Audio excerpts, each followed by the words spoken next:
messing it up. And if it's something that, you know, it's Harley stuff, you can find used lower legs dime a dozen.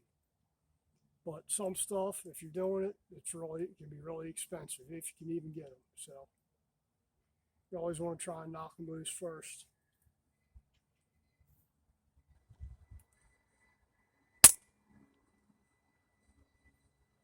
And I think that did it. Feels like it anyway. It's not really a big deal. You just pretty much using it like a slide hammer. You don't need a slide hammer, you're using it like a slide hammer.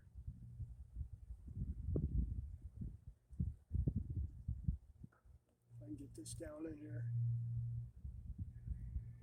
without stabbing myself.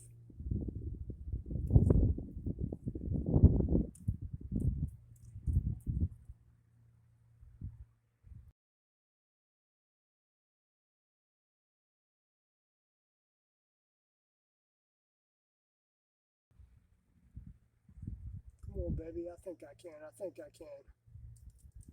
You know you can. All right. Yep, damn it. You can really see the bend on this one. That one smacked pretty good.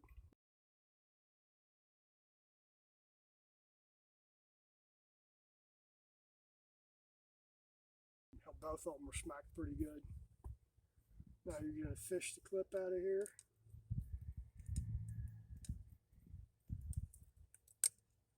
I'm just going to pop it out of place. There you go. Popped right out. Alright. And we're putting new clips in there. Let me grab my drain pan.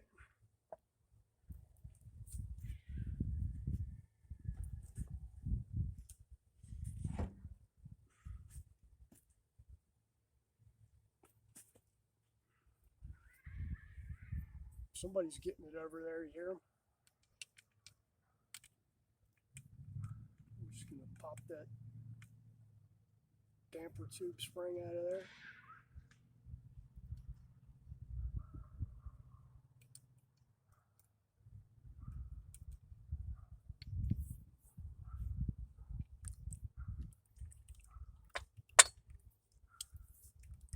That one's not as nasty. It ain't exactly clean, but the other one was pure black. This is the one that's bent more, and the fluid actually don't look horrible. You're gonna pop as much fluid out of there as you can, and then you're gonna start hammering, just like this. Just hold the tube.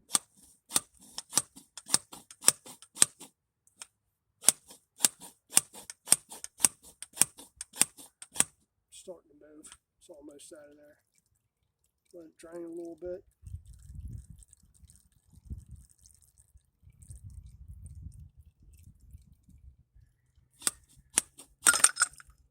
And that's it. That's your fork apart. Let those drain a little bit. And then if I can do it without smacking myself in the face. You want to pack your springs a little bit like they're weak. You can cut some PVC pipe to fit in there, how much ever. And I'm not going over into how to do that on this thing. There's lots of videos on how to do that. You're going to measure your sag from the front end. So you're basically going to lift. So what you do is you stick your piece in there, and this usually takes two people to do. You stick your socket on there because you can't do it with a wrench, and you're going to push down as hard as you can and turn it. Usually a T-handle works better to turn it, and that's going to set your preload. Unless you're made out of money, you can get those nice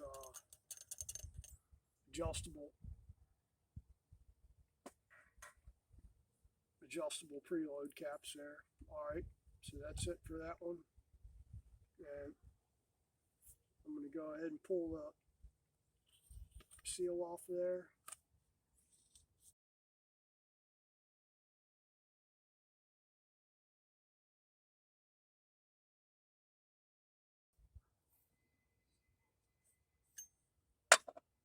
Seal and the washer. And then your top bushing is going to come out, and just like again I said, just clean it real good and look at the inside there. If the Teflon's going on it or graphite or whatever that stuff is, you're going to want to replace that. Same thing with the bottom there. You're going to take it off and inspect it,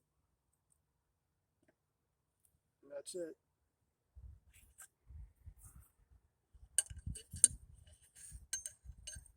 There's your damper.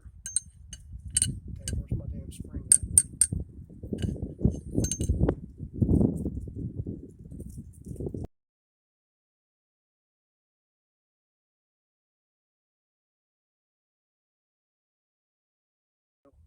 Little Teflon bushings in the damper tube.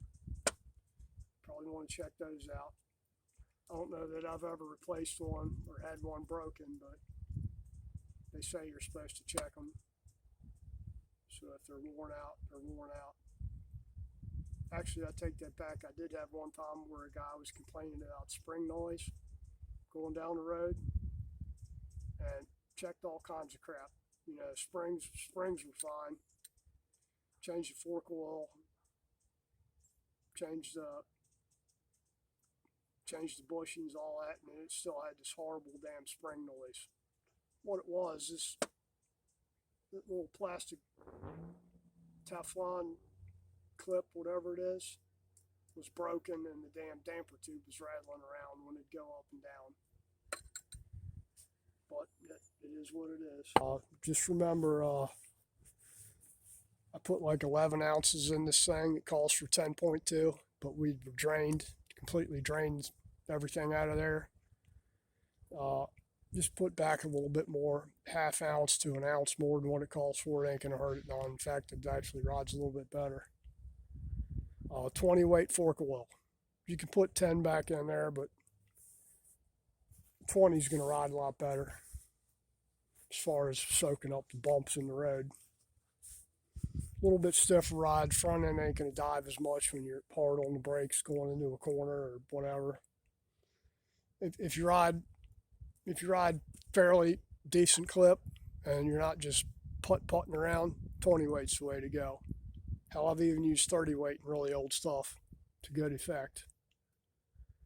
But a lot of upgrades on newer suspension stuff. Race Tech cartridge emulators work good. That's a really good upgrade. Those go on top of the damper tubes underneath the springs. Pretty much pull the springs out, drop them in, put the springs back in and go. And then the preload caps, if you got those, if you can get them, they're pretty nice too. You don't have to take nothing apart to change preload on the forks. It's just a twist of your finger. But that's it. We'll finish this one up here in a little bit. It's coffee time for me right now.